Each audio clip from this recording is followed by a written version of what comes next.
Not quite there yet, but it is soon. Tax time is approaching. We want to make sure that you know the law. Rachel Pappy, she's the partner and vice president of Polston Tax Resolution and Accounting. And we're talking about those changes that happened to the tax reform bill and what it actually means for Oklahomans. Last week, the tax reform bill was pushed through the Senate with some new changes, and we're going to talk about that, Rachel. First off, who are the winners? Who are the losers? Yes. So I would say there are winners and losers on both sides, Sure. right? As so, normal. yeah, there's a little confusion just with the general public about where this tax reform or tax cut bill is. And I make that distinction because it's not really tax reform. Really what's trying to happen through this is some major tax cuts. So Okay. House and Senate both said, let's get rid of, let's increase the total amount of the estate tax threshold. Right now, if you have $11.2 million in a net worth for your estate, you're going to pay 40% tax on that. I'm sorry, the new bill is going to increase that. Oh, okay, okay.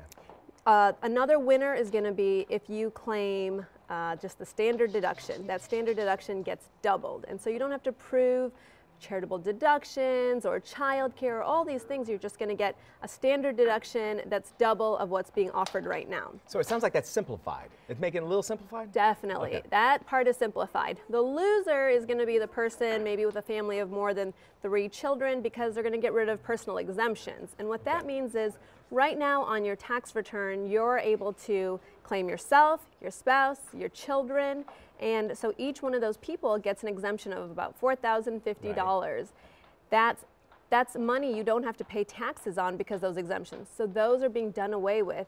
So even though that standard deduction is getting doubled, if you're losing the personal exemption, it sort of washes it out. Okay. A major change is that the Senate bill actually takes the tax brackets back to 7 brackets. Currently we have 7 brackets. The House bill was trying to make that 4 brackets. Right. The Senate bill is taking that back up to 7 brackets, but those 7 brackets are lower brackets. So where you might have a 15%, now it's maybe a percentage lower. Where you might have a 35%, it's a percentage lower. And then the top bracket, which is 39.6 right now, also gets reduced.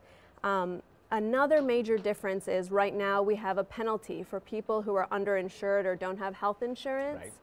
That was actually left unchanged with the House bill. The Senate bill wants to repeal it altogether. So that's going to be a major sticking point because of yesterday's race in Alabama, now that vote is going to be close. Yeah, won by one GOP. Yeah, Right. and so you can't have anyone flip to saying no. Well, why do you think that, why was the Senate doing this? Why was this even done in the first place then? Yeah, there's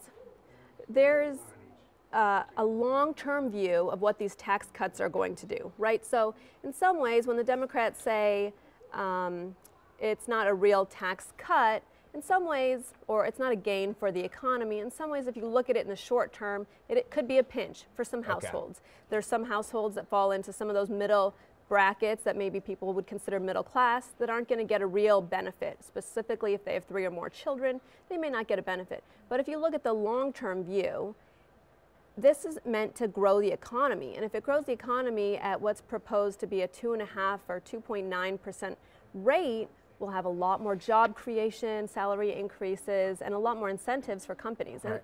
And the major difference that has carried through House and Senate is a 20% corporate tax rate decrease. And in your opinion, Oklahomans, is this going to be good or bad?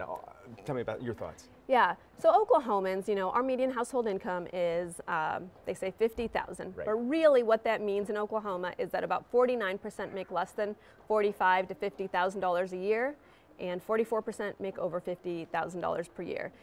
The lower end, it depends on if they are itemizing their deductions. If they're just doing a standard deduction and they have 2 or less children, this may be a major win for them. They're going to feel they're going to see more money in their paycheck. They're going to maybe have a bigger refund. The other end, the higher end, they It depends where they fall in that bracket. If they're in one of those middle brackets where they are actually paying more in income taxes, plus they're losing the personal exemption, they may end up paying more in taxes. And that's why the House wanted to kind of go back down and cut as many brackets as they're in so that people would pretty much know. All right, there's a lot of questions to that. Medical's another thing too. And listen, if you have questions about this and your taxes, that's what Polston Tax Resolution and Accounting is for. They have 5 locations here in Oklahoma City: Edmond, Norman, Tulsa, and Wichita. Call them up at 405-801-2146. They also, by the way, assist clients nationwide. So if you have any relatives that need help, they can help them out. There are also several ways that you can contact the Polston Tax Resolution and Accounting. Just look for Polston Tax on all social media. Their website is polstontax.com. Thanks, Rachel.